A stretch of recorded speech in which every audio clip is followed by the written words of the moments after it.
did the Soviet Union win World War II on its own? A controversial question today, brought to you by my Patreon, John Weatherby, who has said, not so much of a question, but I have noticed commuboos starting to use the USSR won World War II, or thank communism for Hitler not winning. While I don't want to underrate the Soviet effort, this is just pure propaganda. They ignore the role the USSR played in helping start the war by securing Germany's eastern flank in exchange for part of Poland. They hoped to take Finland and got the Baltic states and a slice of Romania. It seems like disingenuous propaganda for Stalin to start the war, then claim Stalin won the war.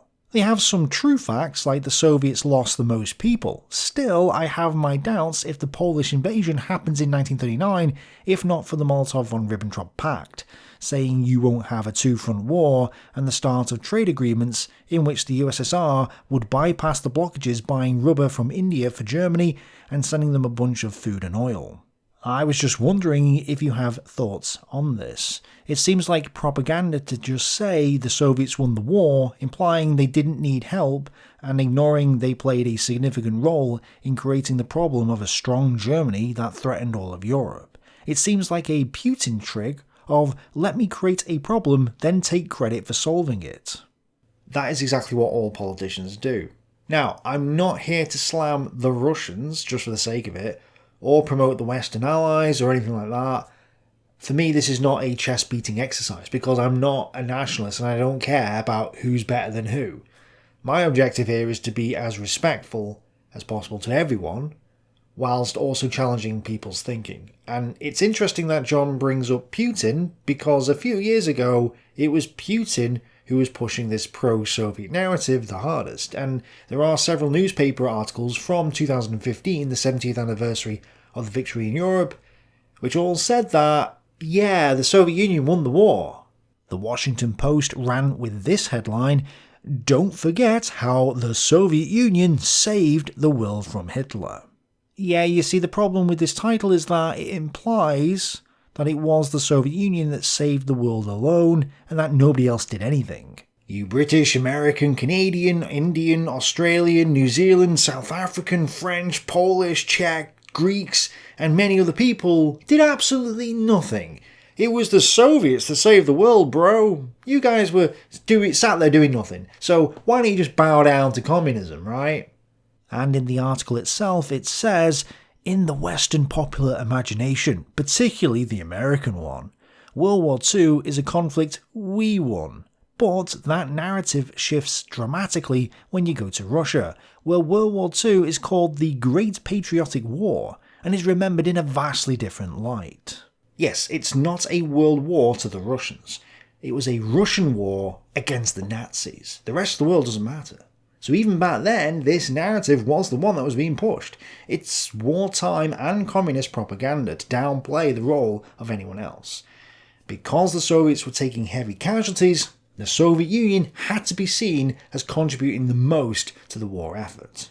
It then mentions Putin, saying he hosted a military parade to celebrate the anniversary, stating, "It was a grand moment, but few of the world's major leaders attended. The heads of state of India and China will look on, but not many among their Western counterparts. This is a reflection of the tense geopolitical present, with Putin's relations with the West having turned frosty after a year of Russian meddling in Ukraine." Bearing in mind that this article was from 2015. When Russia's T-14 Armator tank broke down at a parade rehearsal on 7th of May, the snickering could be heard across Western media. So yeah, this author is clearly shilling for Putin and the communists. But it's okay, here's another newspaper called The Independent. Hopefully this will be slightly more independent in its thinking. The headline is, "VE Day 70th Anniversary, we should never forget the Soviets won World War II in Europe." Yep, once again, it was the Soviets that won it alone. If anyone needed any proof that the Western media are a bunch of communists, here it is. Wait a second, that's the same author? Yeah, it's the exact same guy.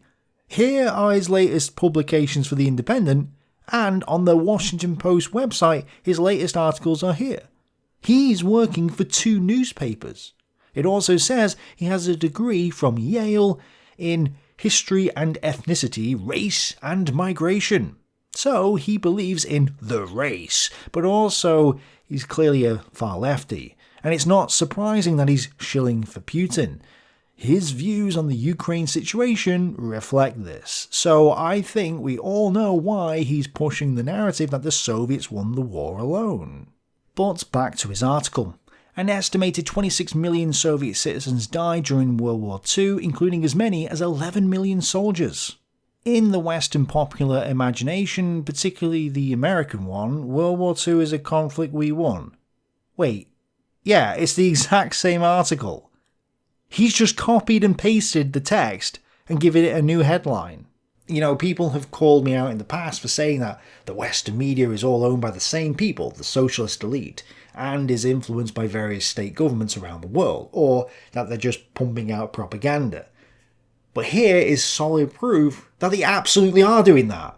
We've also got plenty of articles showing that Russian and Chinese operatives are writing for the Western media and pumping out propaganda. And don't get me started on the British 77th Brigade, which was spying on British citizens, and I think it still is. Nor shall we forget about all the other government-run fact-checkers out there, all supposedly combating disinformation, i.e. anyone who dares to question the narrative. This sort of thing is happening, so you've got to be careful when you read anything and always ask the question, but is this really the case? Don't just believe what you see or hear, especially when it comes from the government. But regardless, we can't just dismiss the propaganda, we have to challenge it. So, what exactly is the argument that the commie-boos are stating? Starting in 1941, the Soviet Union bore the brunt of the Nazi war machine and played perhaps the most important role in the Allies' defeat of Hitler. By one calculation, for every single American soldier killed fighting the Germans, 80 Soviet soldiers died doing the same. Don't worry, we'll come back to this point. Of course, the start of the war had been shaped by a Nazi-Soviet pact to carve up the lands in between their borders. Then Hitler turned against the USSR. Well, I'm glad you mentioned that, but you're kind of glossing over it if I'm honest. He then gives a quote from Max Hastings about the millions of Soviets who were killed, before proceeding to say that 95% of the military casualties of the three major powers were taken by the Soviet Union. He mentions Stalingrad and Kursk, falsely claiming that Kursk was the biggest tank battle in history. Nope, Dubno 1941 was, but that was also in the Soviet Union, so it doesn't take away from the central point.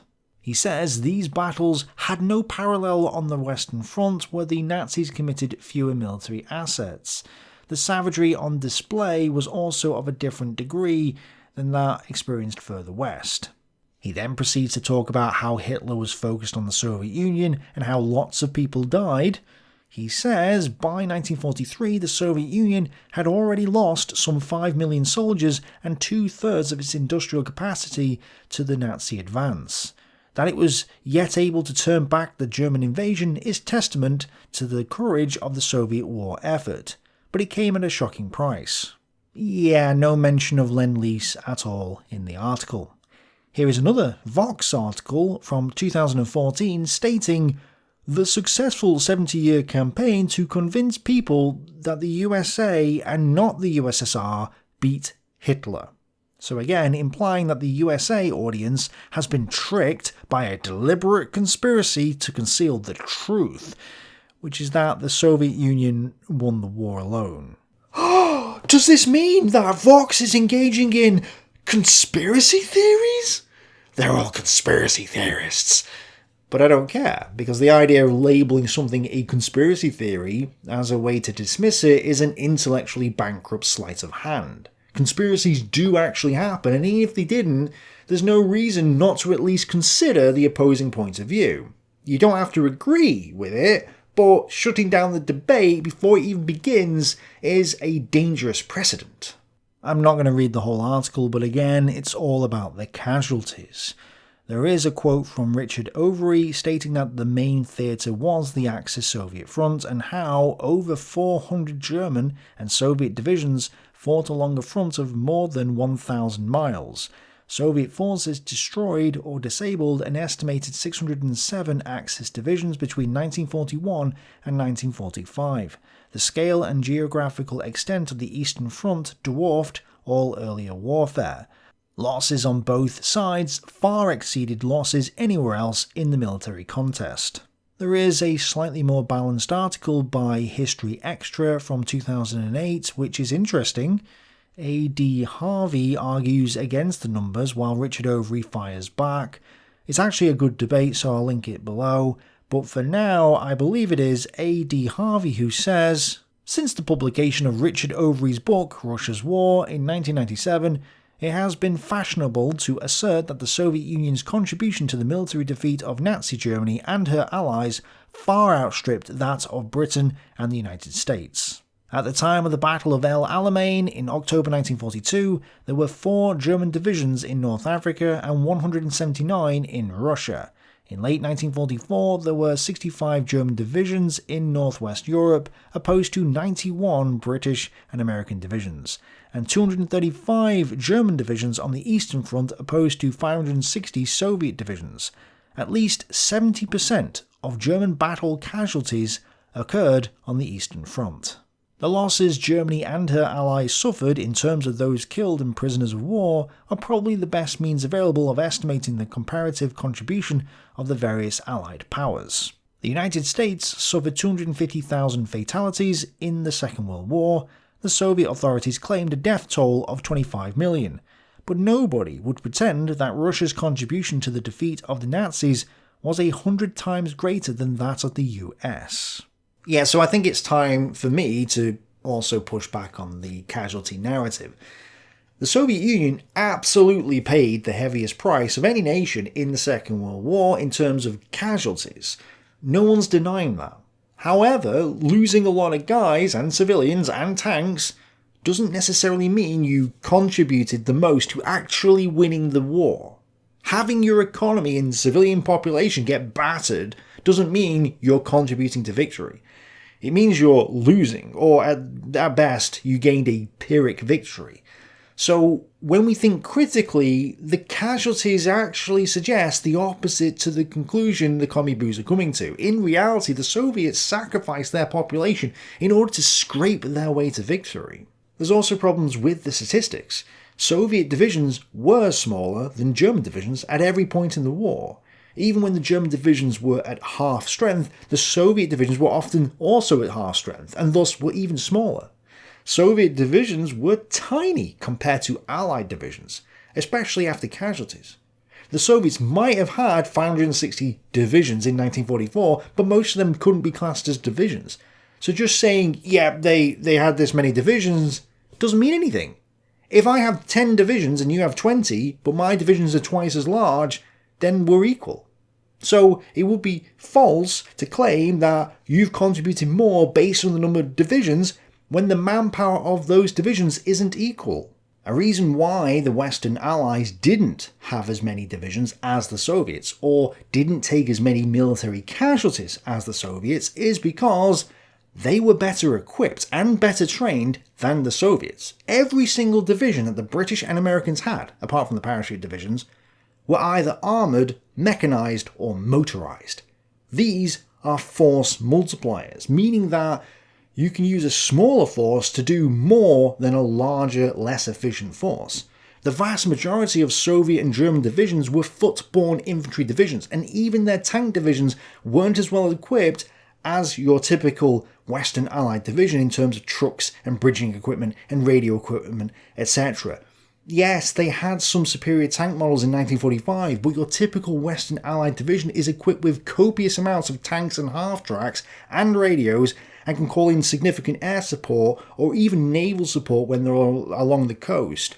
On the other hand, Soviet divisions are on foot, hardly had any radios, and their air power is hit and miss. So because of all this, the Allies didn't need as many divisions to do the same job. The British victory in 1940, Operation Compass, is a clear example of how tank and motorised forces could overwhelm a foot infantry force. The British had 1 armoured division and 2 motorised infantry divisions, except they only had one of these motorised divisions at any one time. They swapped one for another partway through the battle. So at any one moment in time, the British had a force of 2 divisions, equating to 30,000 men.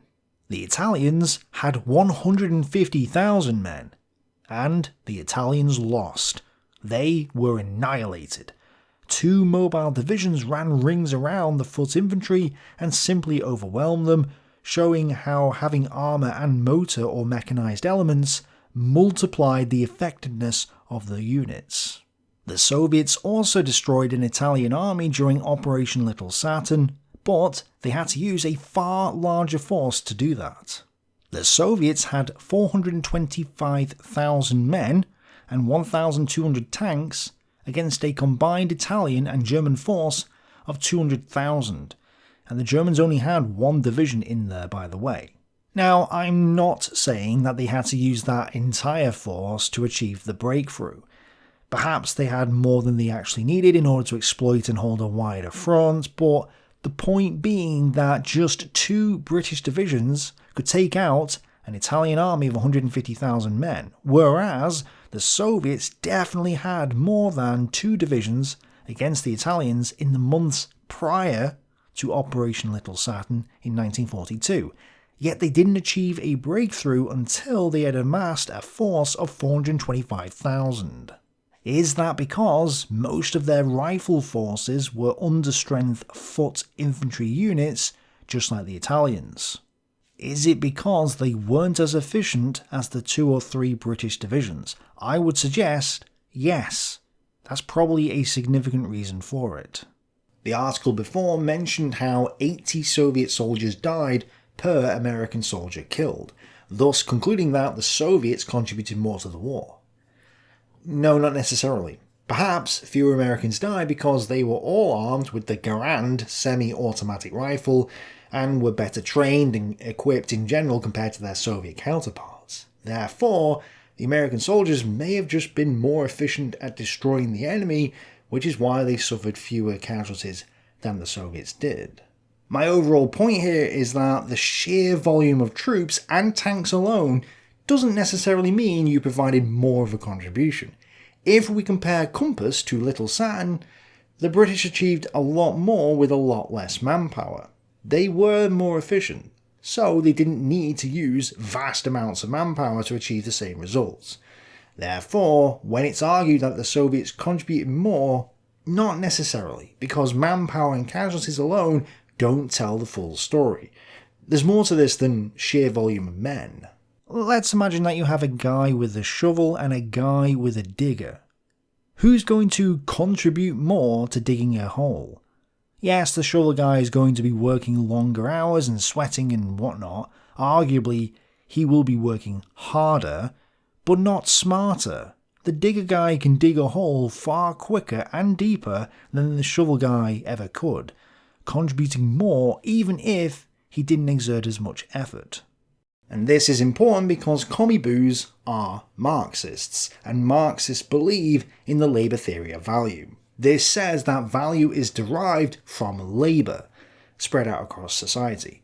That's why they're emphasising the number of men and casualties, because that fits into the labour theory of value worldview. Except value isn't derived from labour. The digger guy can dig more than 10 shovelers could, or even 20 shovelers. So the more manpower you have doesn't necessarily mean more value, because value isn't labour, it's subjective. That also means it's difficult to calculate the value contribution of any of the powers in the Second World War. For example, the Red Army had very few radios, and most of those they did have came from Britain. The Soviet General Staff and prospective wartime fronts lacked 65% of their authorised radios.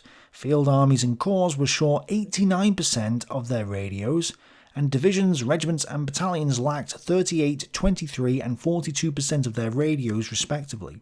Worse still, 75% of the radios within the front commands were obsolete, as were 22, 89 and 63% of the radios within field armies, divisions and regiments. When these commands relied heavily on vehicle couriers and the postal service to communicate, they found vehicles and motorcycles also in short supply and the postal service far too untimely. But to what extent could having more radios have reduced the number of casualties they sustained? It absolutely would have done, but there's no way to make that calculation. This is why it's impossible to say exactly how effective Lend-Lease was. The radios, the food, the raw materials, the tanks, they did have an impact, but to what extent?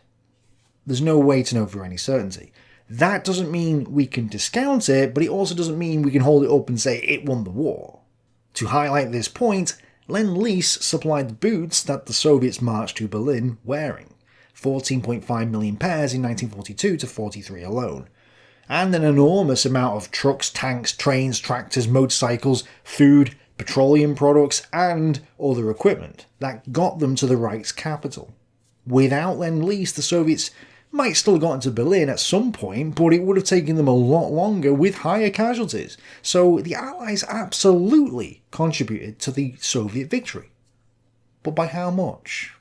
Lend-Lease trucks solved one of the Red Army's greatest deficiencies, the inability to resupply and sustain mobile forces once they had penetrated into the German rear areas. Without the trucks, each Soviet offensive from 1943 to 1945 would have come to a halt after a shallower penetration, allowing the Germans time to reconstruct their defences and forcing the Red Army to mount yet another deliberate breakthrough attack. I do think, and I've said this before, that the Soviet Union would have collapsed by 1943 had the Allies not propped it up with food via Lend-Lease. Soviet soldiers and civilians were going hungry because there wasn't enough food, despite the Lend-Lease shipments. The situation would have been worse without them. But there are no guarantees with that, only probabilities. There's no way for me to prove this, nor for anyone to really disprove it. We've got to make our best guesses because there's no calculation that can be done here by mere mortals. But either way, the Allies absolutely contributed to the Soviet victory on the Eastern Front via Lend-Lease, a factor the commie-boos are unwilling to accept and wasn't even mentioned in the pro-Putin articles. If we go back to the History Extra article, A.D. Harvey says, if we factor in the dead and prisoners of war of Germany's European allies, we find that a total of 6,560,000 German, Italian, Romanian, Hungarian and Finnish combatants were killed or taken prisoner, 66.5% on the Eastern Front. But the Italians weren't that big of a deal. The British had no problem taking out the Italians in Africa before the Germans arrived, and arguably the Romanians and Hungarians weren't much better. So yes, we can't dismiss those numbers at all, but the soldiers from those nations weren't as motivated to fight as the Germans were. Even the Germans said they weren't as good as they were, although racism did play a part in their assessment. So yes, the Axis allies sent more forces east than they did against the west, but again, their contribution to the Axis war effort wasn't equal to the Germans. But by relying entirely on casualty numbers to the exclusion of everything else, it tilts the odds to the Soviets. These, however, are military uniformed casualties. The British and Americans also invested massively in operations that involved inflicting civilian casualties, forcing the Germans to devote 30% of their artillery production to the manufacture of heavy anti-aircraft guns. So let's just take that as it is. Imagine if the Germans hadn't needed to produce as many anti-aircraft guns, but instead swapped that production to artillery and anti-tank guns. You would have seen even higher casualties for the Soviets. Not mentioned by Harvey is that the Allied air campaigns also forced the Germans to strip their divisions of anti-aircraft guns, including the dreaded 88mm, in order to defend the Reich. This had a massive impact on the late war. Fewer 88mm guns to protect you against the onrush of T-34s in Operation Bagration, for example, meant that victory was easier than it otherwise would have been. So the Allied air campaign did contribute to the victory on the Eastern Front, even if they weren't an active participant there. However, there's no actual way to calculate the exact impact the reduction of anti-tank guns and artillery production would have had, nor can we calculate the exact effect the removal of the 88s would have had. But we know it did have an impact, just no way to know to what extent.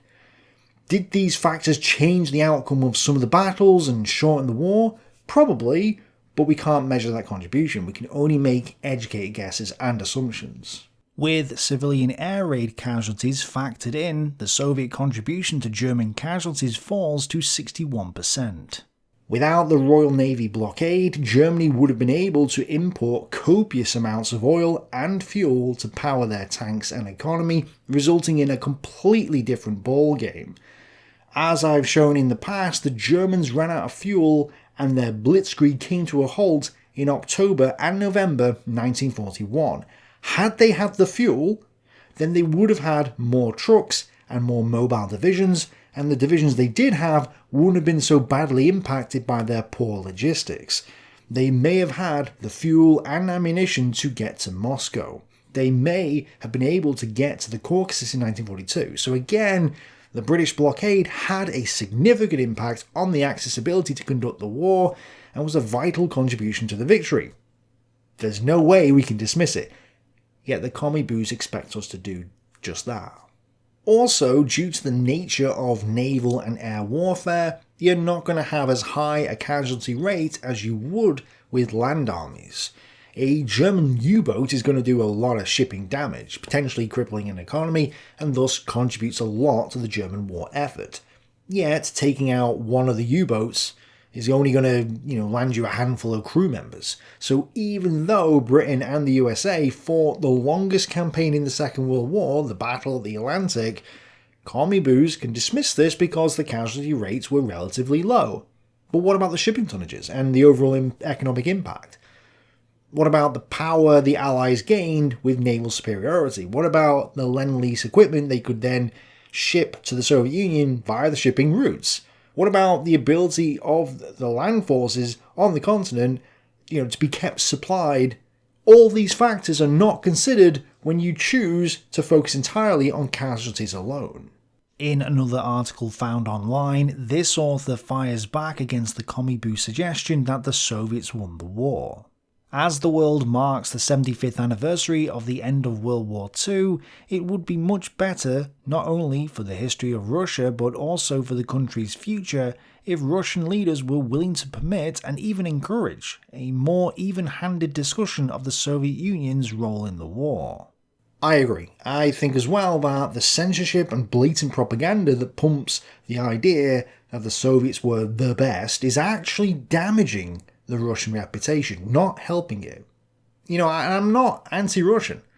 My argument in this video could be construed as that, and I'm sure it will be, but in reality, I think being arrogant and saying that your nation, it's not your nation, did more than anyone else, and then dismissing what other people did, or not even considering the views of others, is actually hurting the reputation of the Russians more than just being humble and admitting that other powers contributed to the war. All you're doing is making enemies. You're not convincing anybody. Nobody likes a bragger. I'm the best. Yeah, you're not going to win any friends there. So if there are any Russian viewers listening to this, maybe telling everyone that nobody else did much and that the Soviets won the war alone is not a good idea. It's not an argument you can actually prove, and it hurts your own reputation, especially when it's backed up by myths and lies.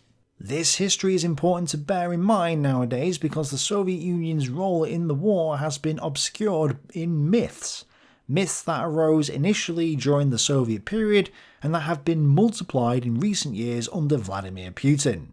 One of the more disingenuous myths fostered last year and earlier this year by Putin is that Poland started the war, a bizarre claim that turns history on its head. Another myth is that the Soviet Union's role in the Second World War began on 22nd of June 1941, when the Wehrmacht attacked the USSR. In reality, the Soviet Union was a leading participant from the very start, colluding for nearly 2 years with Nazi Germany. The brutality of the Soviet occupation of eastern Poland, including massacres and widespread Rs, is a taboo subject in Russia nowadays under legislation adopted in May 2014 at Putin's behest.